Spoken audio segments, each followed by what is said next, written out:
Welcome to the Late Night Football Show, a new series of Premier League predictions with myself, Henry, Joe, and Byron.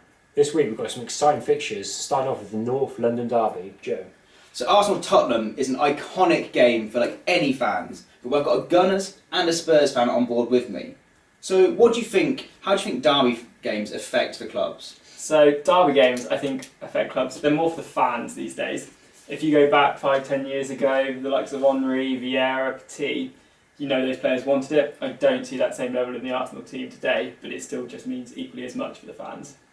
Yeah, derby days they're the one, aren't they? It doesn't matter if you're in the Premiership, League 2, non-league, it's the big sort of chance to show the fans what you're capable of. It's the one everyone sort of just circles, looks forward to. So, yeah, it's going to be a big one. Looking forward to it. I think for the fans, yeah, it's a big brag and break for the fans, but the true players in these who've maybe grown up the clubs or just taken the club as their own, that's who's going to affect the most. That's where you want the morale. That's where you want the leadership to come through and sort of boost the performance. Yeah, I agree. I know Spurs will probably like Harry Kane, but Jack Wilshere, Arsenal boy through and through.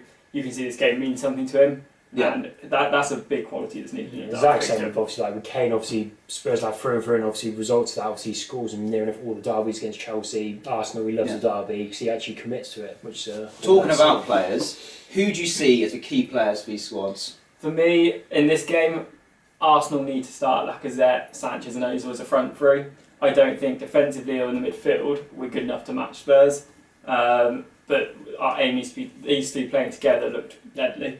And they need to be starting together. For me, they're my three top players that Arsenal need. I second that in terms of, I think that Spurs got a strong midfield. That's why I picked out Granit Xhaka. He started every single game for Arsenal so far this season, but he hasn't been there as a solid defensive midfielder for that squad. And him and Eriksen are going to have a clash, which I want to see happen. Yeah, I think it all will be on Eriksen. I think if he can control it, turns up, it's going to be a very good game for Spurs. It's interesting that you highlight Xhaka. I don't think he will show up in this game. He's not a big game player. I've not seen enough from him this season or in previous seasons. That's ability. That's exactly why I've highlighted him. That's why I think what he needs to improve at. He needs to be that sort of household player who is going to perform these statements. This is a perfect game for him to do this. Oh, it is a perfect game, but I think that's what's wrong with the Arsenal squad at the moment, if you ask me. There's not someone for a big game match, just that can drag the team around when needed. Where do you see these teams at the end of the season then? For me, Arsenal battling for fourth. It's a cliche, there's a lot of jokes made about it, but I think that's realistically where we are, and we'll be happy to take fourth. Yeah. Spurs, on the other hand, I think are the strongest side at the moment, and it pains me to say that. I'll be fair. I look at it currently, at the end of the season, I look at Spurs and United fighting out for second, Arsenal and Liverpool having a big scrap for that fourth, because that fourth space is going to be very, very tight. So that's how I see that going. I see Spurs and Arsenal as two very similar teams, in my eyes. I think the Spurs have just got that extra sort of oomph when it comes to it. But for Arsenal, it's about keeping consistency. Both these teams for me are going to be battling for that top four spot. Because I'm thinking Chelsea, United, City are going to be the top three. I mean, Spurs could take the fourth place. If Arsenal do it would be a surprise to me personally. I think at the moment, the way our season's going, I think we'll take fourth. I think we'll be happy with it. What about scores? Scores for this weekend, I can see goals. I know the last three games at the Emirates have all ended 1-1. Yeah, I can see goals this time, and I think Arsenal are going to go win 3-2. I'm on the assumption that Toby and Hugo Lloris are both going to be back fit because they're currently out injured, but they're minor injuries. If they're both back fit, I actually see a clean sheet for Spurs here, personally. Not trying to be biased to come across like that, but I think 2-0 Spurs with a Kane goal in there somewhere. So two facts I sort of highlight when I'm thinking of my results was Arsenal haven't won against Spurs since 2014, but Arsenal have won all 6 of their home games this season. I see it being another 1-1 draw, the 4th one in a row, and I'd love to see that happen. Moving on, another interesting fixture we have this weekend is Liverpool-Southampton. Yeah, big one here. Big one that jumps out is Southampton scoring, not really doing it this season. Obviously, they've only scored 9 goals all year. They've been rotating between their strikers. They don't seem to know their starting sort of who's the man. What do you kind of think about that? I think Southampton and the fact that my friends who are fans of Southampton sort of describe it as a boring club right now. I think when you look at Southampton, you don't see any player that sort of stands out. And their strikers, Gabbiadini is obviously the main striker, but Shane Long and Charlie Austin, they're not bad players. These are all players which have got goals before at different clubs. I want to see them sort of get them on the score sheet. Yeah, I tend to agree. Southampton this year seems kind of gone missing. They're a team that have always been there in the Premier League, can challenge a few teams on their day. Haven't seen that from them this season. And I think it's worrying times for a Saints fan. The same with the worrying times. Southampton have only won one of their last 6 games. Liverpool have only lost one of their last 6. Obviously, Liverpool, their strike force is up there at the moment. Yeah, I think it's going to be hard. Liverpool are starting to come into their own. They created a lot of opportunities in the first few games of the season, but weren't necessarily clinical enough. They've now started to bury something. It's 7 in the last 2. They've scored, so they're starting to get clinical. And I think this is a good run performance for Liverpool, and I can't see them losing this game. No. I think Mohamed Salah, 7 goals this season, second highest in the league. Just someone with, if you have a striker who's put in those goals, then I don't see them losing a game like this. Absolutely, breeds confidence for the team. Yeah, You've got a goal scorer on the score pitch. predictions then, what do you think? So I'm going for 2-1 Liverpool. I think they will win. Defensively, I can see them leaking goals, and I can't see them keeping the clean sheet. I think they will keep a clean sheet. I think it's going to be 3-0. Same as Joe, 3-0. I think it's going to be lots of goals, clean sheet. So moving on to my personal game of the week, Crystal Palace Everton. So as David Unsworth in charge, what do you think? How do you think players react to a new manager change? I think players react positive to a manager change. It throws everything up at the club. You could be in a bad spell, but it's a new manager, new tactics, new system, opportunities for the younger players or the players that previously on the bench. So to fight for that starting position breeds competition, which only encourages everyone to play better, in my opinion. Completely agree. It's only ever a positive change when you bring in a new manager. You're always good for that beautiful 4 or 5 game sort of spell where it's just that honeymoon, everyone plays well. It's a great change for the club, so it's always positive. Yeah. So let's highlight, so obviously being like Coleman here in terms of Everton. Roy Hodgson, also a new manager for Crystal Palace, and their second game in, they beat Chelsea 2-1. Do you think that's because of the manager change? I think it does have something to it. When he took over, Palace had yet to score, and that's rock bottom of the Premier League. To change that mindset to go and play against Chelsea and win, that's got to be down to the manager.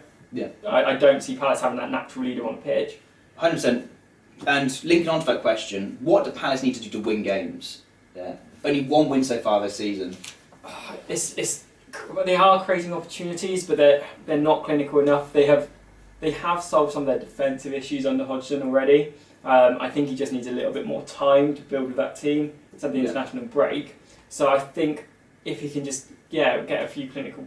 I think a lot of it's been obviously just the injury so far, because obviously Benteke is still out injured, Zaha is back soon, so obviously that's 2 key players out, coming back soon. Obviously Zaha's the big sort of creator in that squad, so when he comes back I definitely think we'll be seeing a lot more goals for Palace. Well, Zaha, speaking about that, he scored 2 of Palace's 4 goals. Obviously one of Palace's goals was an own goal, so technically 3 of their outfield players who've scored, 2 of those goals came from Zaha.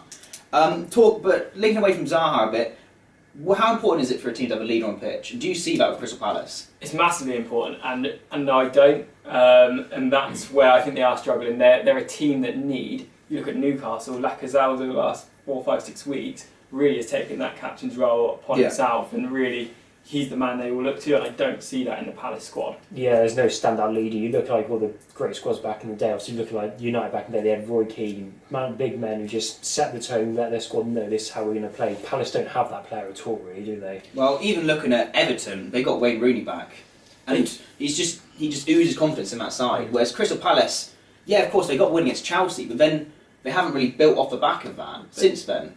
They haven't. It's been disappointing. They have got guys of Loftus-Cheek as well. He's been a bit disappointing this season. Zaha, he is influential for them. But that momentum never really got them running, and that could have been a big turning point in the season if they'd gone on to. What do you think about predictions? Predictions, it's a must-win game for both teams, if I'm honest. But I can't see either team winning it. I think they'll cancel each other out, so I'm going for a 1-1 draw. Yeah, I'm in agreement. I think neither team's defensively sound enough to keep a clean sheet here. At the same time, no one's going to pull away. It's just a 1-1, sort of nothing too special. I think Everton are the stronger sides, but looking at Everton's away record, 2 draws, 3 losses, no wins, I can see it's been a 0-0 draw. Next we go on to the league leaders currently, going down to Leicester City for the weekend. Yeah, league leaders, and rightly so, they've been on fire this year, haven't they now? They've scored 16 in their last 4 games, phenomenal stat. It's like, can anyone see Leicester slowing down sort of this strike force? As you rightly pointed out, their firepower this season is unreal, and they've already got, as you said, 16 in the last 4 or 5. They've got 38 already this season. I can't see a team, no disrespect to Leicester, keeping a clean sheet or stopping City from scoring this weekend. I mean, it's just difficult to pick the amount of goals City are scoring at this moment. They're coming from everywhere across the pitch. I think you look at these, like, I'm not going to say lesser sides, but not the sides competing at the top.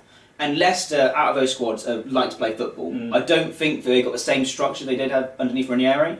But if you look at West Brom, they might be able to grind out a draw, or Burnley might be able to grind out a draw against City. This can be an open game, 100%. Absolutely. And I think you look at City, they have Aguero, obviously top goal scorer at the moment, but if he comes off, they replace him with Jesus. I mean, it's like for like quality, isn't it, really? And what position to be in as a club. I will say that City are a bit, I'd say, not lacking at the back, but they're more they don't put their resources too much there, and they sort of focus on the attack. I can see Leicester maybe taking a few goals. I mean, Vardy, Okazaki this season, 10 goals between them. That's still a good stat. Yeah, absolutely. With the defence, though, their almost sort of disregard for the back line works so much into their favour, because the fact they tempt you, they sort of tempt you into trying to attack them, then it just gives all the De Bruyne to Silva this beautiful space in midfield for them to do their jobs. Talking about De Bruyne and Silva specifically, 13 assists between them this season. I mean, City got 38 goals, but 13 assists is still incredible for two players. That's an incredible fact. It's a stat, and especially this early on in the season. Yeah, 100%. We're in this game week 12 to have 13 between two players. It's unreal. And you watch them play, and it was all driven through those two guys. It is really good football to watch. What do you think of scores? Scores for me, like I said, it's difficult to tell me City are going to score, but I'm going for 4-1. I can, as you say, see Leicester grabbing a goal, but I can't see them stopping City. Yeah, I think as well. I think 4 goals, but like what you said before, it's pulling out of a hat how many goals they're going to score, isn't it? But I do see the goal leaking somewhere, so I say 4-1 City. I've gone for 4 goals for City as well. I do think Leicester are going to get 2. I think Vardy and Okazaki, as I said, 10 goals between them. There's something there, some sort of spark. Absolutely. In terms of the next game, another big team going away, Chelsea West Brom. Yeah, another big one. Obviously, Chelsea once again finally finding a bit of form here. Morata picking up his goals. Obviously, Hazard back from injury. He's due a big game, to be fair. He hasn't been amazing recently, has he? He's due that big game. Is he going to do it against West Brom? Sorry. Would you highlight that this is a big game for him? I don't know. Personally, it is West Brom. What I will say is that when Chelsea went and played United, they were second to none. They were unbelievable, and they really wanted it. I think in terms of Chelsea playing Man United, every single player in that squad is going to be fired up. West Brom aren't the same sort of challenge. They're more going to be, you're going to be grinding out. If you make it at half time, it's 0-0. That Chelsea squad's going to be deflated. Yeah, absolutely. That's a different game. If you get to 0-0 at half time against West Brom, it kind of also puts a little bit more pressure on you. That could incite you to play better. I think, as you say. I think that Pulis always creates a sort of fortress atmosphere around his home games. I mean, 1 defeat this season so far at home. Obviously, we're looking at West Brom in terms of they're currently on a 9 winless streak. However, do you see any sort of like? I don't see them winning this weekend, but with Pulis at the helm, I have confidence in them.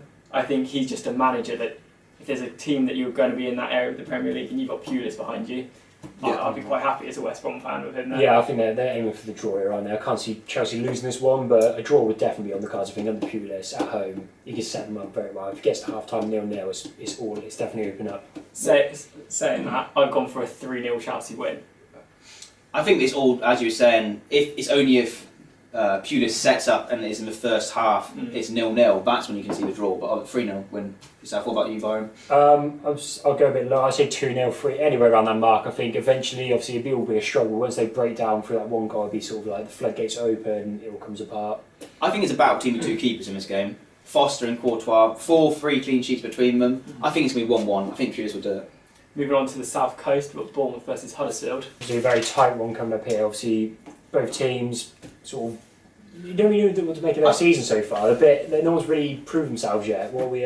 I think for Bournemouth, they've just sort of gained into it as of recent. But how do you think teams overcome lack of goals? Specifically talking about Huddersfield, only 8 goals so far this season.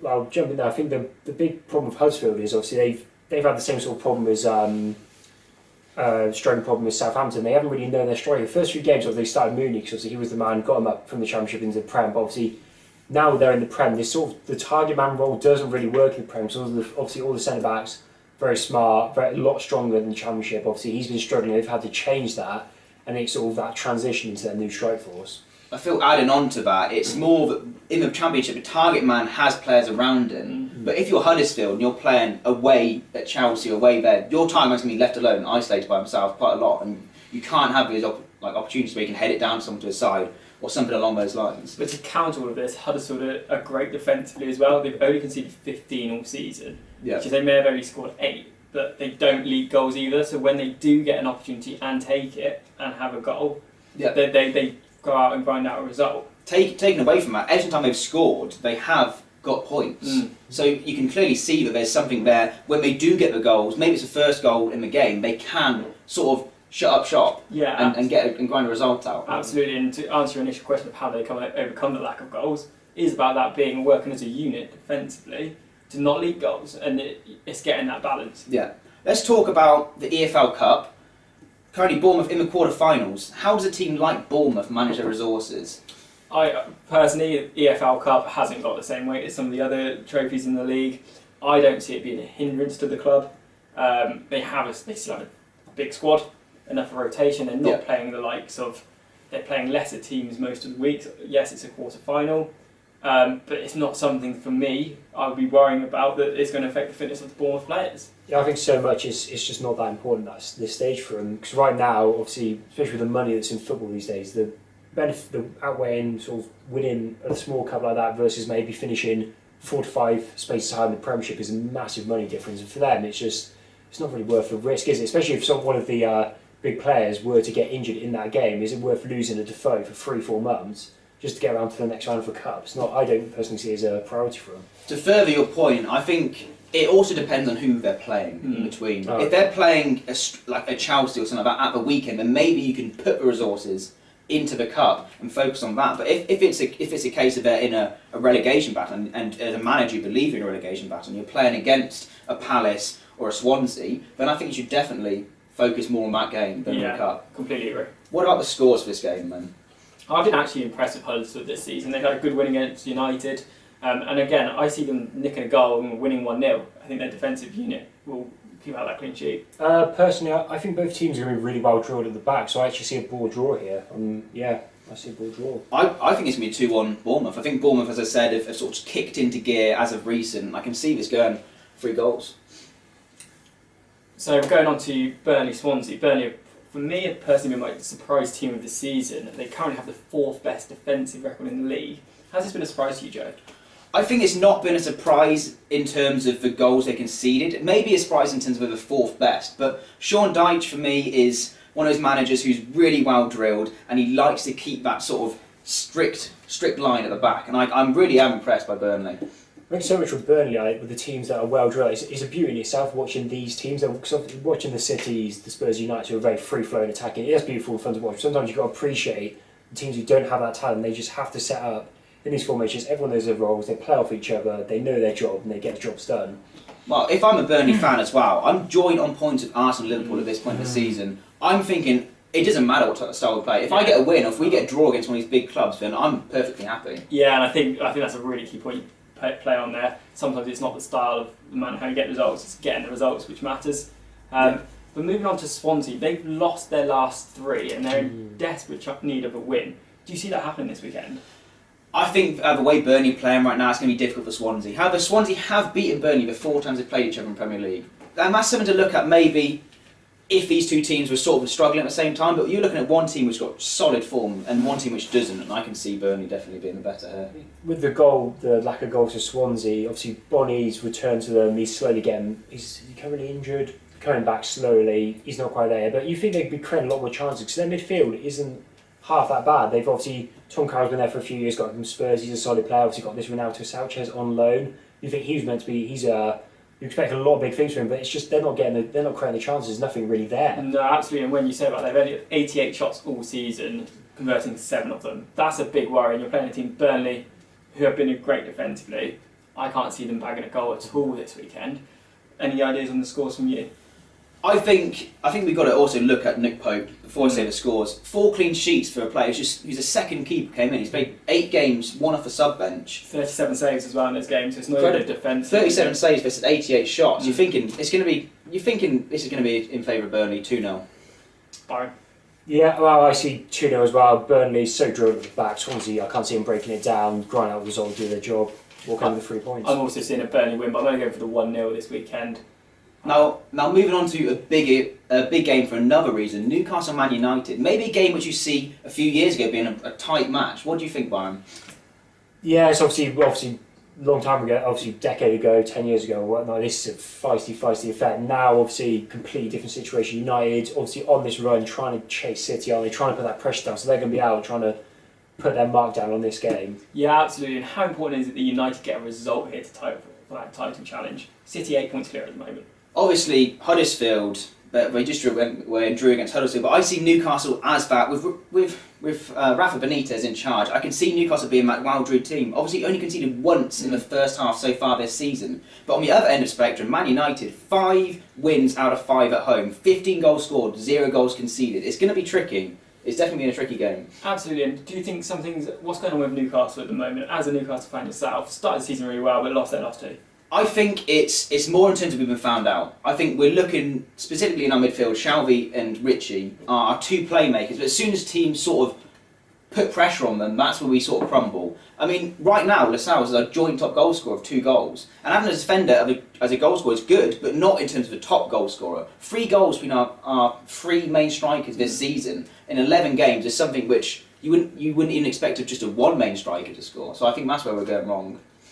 Well, so how do you see your defence coping with the sort of the sheer pace of, I guess, the Marshalls to Rashford, that sort of that skill, that speed? How do you see? I think it's going to come down for us in terms of structure for Rafa Benitez. He drills our squad. 2 goals is the most we've conceded in any game so far this season, and I think Man United is going to be one of those games where we're going to frustrate them. We're going to, and if you do frustrate them, that's where you can see the result coming into Newcastle. Absolutely, and I don't want to take anything from Rafa Benitez. I think he's a great manager, and I can see how well he's drilled that Newcastle side. I just think United will have too much from this weekend at Old Trafford. I think Newcastle will, like you say, frustrate them and probably bag a goal. I can see a 2-1 win United though. I personally still see United keeping this clean sheet. I see a 2-0 win. However, obviously Newcastle, I think they are going to have a great season this year. This just isn't the week for them. I think I've got to highlight the last 20 minutes is where both these teams score most of their goals. I mean, 12 goals for Man U, 7 for Newcastle. Obviously, Man U scored a lot more goals, so it does sort of even out. I'd see that if it does make it to that last stage, 2-1 Newcastle, I think we can take it. It's a brave result. Brave result. Moving on to the game on Sunday, Watford-West Ham. Interesting game for many reasons. David Moyes back in charge at West Ham. Only been offered a 6-month contract though. Do you think he's the right man for the job? Well, I think you've got to look at the 6-month contract. Any player like playing for West Ham and looking and seeing he's only there for 6 months, it doesn't build confidence into that squad. No, I think you're spot on the money there. It doesn't give a good sign to the players. Like only give him 6 months. No, but then in some ways it's practical in many ways. I think you could give him the standard 2-3 year deal, but if he doesn't keep West Ham up, he's getting sacked, saving the club money and time. At least this way, we were just saying you've got 6 months. It's the focus, the drive, to get something done in that time period. Yeah, 100%. I think what you've got to look at though is Real Sociedad and Sunderland, the last 2 clubs he's been at, 20 wins from 85 games, 23.5% win ratio. That's not going to build any confidence in that squad. Yeah, it's worrying times for a West Ham fan and seeing David Moyes come in, and he has got work to do at the club. It's not as if they have that ready running to put out some results. Currently worst defensive record in the league, 23 goals conceded, and that's with Joe Hart in goal. Yeah, 100%. I think looking at those goals conceded, Watford, 11 goals conceded, the most at home so far this season, but they did lose a 6-0 there to City. And West Ham 30 goals away. I think this could be a very open game. I agree with an open game. My problem with Watford is they give away silly goals and leak goals and silly opportunities and don't close games out. And I think that's a result as to why they've let in so many goals. Is anyone else big surprises with West Ham's performance? Because obviously over the summer they bought a lot of good players. Obviously Joe Hart, Zabaleta, Anakovic. It's like they spend the money there. It's like, do you think they maybe just bought players out of that they were just the best available rather than playing like buying players for a system, saying we want to play this way, we need to buy these players, they just took the best available? I think if you're a good player, it's supposed to fit in any system. Joe Hart, obviously being a keeper, should be able to fit into any system, and the most goals conceded for an England #1 as well. Obviously Hart, Hernandez, Zabaleta, even if you don't have that experience in a manager, you've got experience on the field, and I don't see how they haven't picked up more results. It's not just clicking at the moment for West Ham. Moving on to Watford, shock defeat for me against Everton last weekend. But more importantly, I can't believe I'm saying this, how important has Gomez been for them this season? I think Gomez is sort of, he's more how important that number one keeper is. Like, being a keeper myself, I think you should install that confidence in your squad. Once you've got a confident squad, you'd be like, okay, maybe obviously no defence wants to let players behind them, but if you know that there's a player behind you which can keep out those goals, then you're more confident to go on attack, you're more confident to push up the field. I think Gomez was a crucial player in communication for that team. Yeah, I mean, as a Spurs fan, I can't believe I'm saying this, but he's been phenomenal for us, hasn't he, this year? Obviously, back when he played for us, he wasn't all that good, but yeah, he's really solidified himself as a good keeper. Obviously, I think he's now, the amount of years he's had in the Prem, he knows how to drill a back line, he can sort them all out, he knows what he's doing. It's sort of a perfect fit for a team like Watford, isn't he? Absolutely, and going for scores this weekend, rightly so, I think there'll be goals. I think it'll be a really exciting game for the Sunday fixture, but I'm going 3-2 Watford. I think, talking about that Everton game, I think Watford are going to bounce back here. I think they've got the strength they need, and I think it'll be 3-0. I'm saying 2-1. I don't really see a clean sheet either way. I don't think either team's going to be able to hold each other off that much. But yeah. So moving on to the Monday game, Brighton-Stoke. Now, Stoke obviously have been, Mark Hughes has been in charge for quite a while now. Are Stoke better under Hughes or Pulis? For me, Joe, it's got to be Pulis. As an Arsenal fan, Stoke were our nightmare team for season upon season under him. They knew how to win a game, whether it was ugly, whatever way. They just knew how to grind out a result. And he had a great record there, 36.34% win rate. Yeah. I think what you've got to look at, Pulis, obviously 36.64 win rate is good, but it's for draws as well. He's lost less than he's won, and the draws are something around 90, 94, 98 draws, and that's what sort of emphasises Pulis. He's very hard to beat. I mean, you're right on the money there. Like, Pulis, obviously, he has his teams well set up, they're very solid, but obviously right now it's a different type of team, Stoke. They've got obviously a lot more individual talent they've had before. You've got the likes of Shaqiri and Choupo-Moting. All these players are great creative talents. So you expect them to sort of want to be pushing on for the top half of the table this season. I think that is a positive from Mark Hughes as well. He has brought in that talent. It's just making that talent work. And I think that's something which is hard for any manager to do. Absolutely. And Stoke are a different team to what they were under Pulis. Completely different team. Play some nice football at times and have the ability to play nice football. And also, the underlying line is obviously Stoke obviously haven't been like great defence, which surprised me because they recently bought Kevin Rumour off Tottenham, who, as a Tottenham fan watching him, I always thought he never got his game time. I thought he was a good defender, but he still seems to be leaking goals. But that's a good stat to lead on to. I mean, Stoke 22 goals conceded this season. Pulis is West Brom only 14. But let's go on to something else. 7 games of Peter Crouch this season, and 3 goals, all from the sub bench. How crucial can subs be for managers to impact games here? Massively. I think this is where you get to see what managers really were about. A sub can change a game. You just mentioned Crouch. How often does Martial come off the bench though for United? Giroud for Arsenal. If you put that sub on at the right time, that's a game changer right there, and that's where you get the class of manager I from. think United have always been that sub team. You remember Ole Gunnar Solskjaer back in the day? I think he's always been that sort of impact player. It's all about impact players from these substitute positions. I think Crouch is perfect for this because I don't think he can play a full match, but 15-20 minutes at the end, and that's where you can see him get his goals. And being fair, so much with subs, it's not even just the individual abilities of the players you're bringing on, it's the fit in a system. If you can buy players to fit into a system, you don't have to work, like for instance City, the reason they can all go 100 miles an hour constantly is obviously they know they've got players just as good as themselves to be subbed on and off somebody like Aguero. He can just go all out. If he gets subs, Jesus can build this. So you can build a philosophy, a sort of an identity with your team, which really helps. Yeah, let's move away from Stoke and talk about Brighton. Every game that Brighton scored in the first half, they've won. How important is it for them to get an early goal? Massively. I think we've touched upon this already. The lower teams or the lesser teams, grinding out results and getting that early goal changes the complexion of this game. It gives them something to defend. Yeah, like you say, the grinding team, aren't they, really? But, I think Brighton's form at the moment, the last 6 games, they're 5th in the table. If you just count those 6 games, they've only lost once at home, that's the City. And I think teams which have came up from the Championship do this really well in terms of they're able to shut out games. And I think that's really crucial towards them. Absolutely, massively. And going into this weekend, I can't see them dropping points. I'm going for a 1-1 draw. Yeah, I think it's going to be 2-2. I think it's going to be one of those games where Stoke nick that last sort of goal. I've actually gone for a Brighton win here. I think 2-0. I think Stoke just aren't looking at all there defensively, and I think Brighton have been sound, so I reckon they could steal a win here. I think we've praised all of the Championship clubs coming up so far this season. So I'm going to ask a question for you guys. How do clubs adapt to the Premier League from the Championship? That's all we've got time for today. Please let us know your thoughts in the comments below. We'll be here next week with another set of fixtures and predictions for you. I've been Henry. I've been Joe. I've been Byron. Good night. What was that?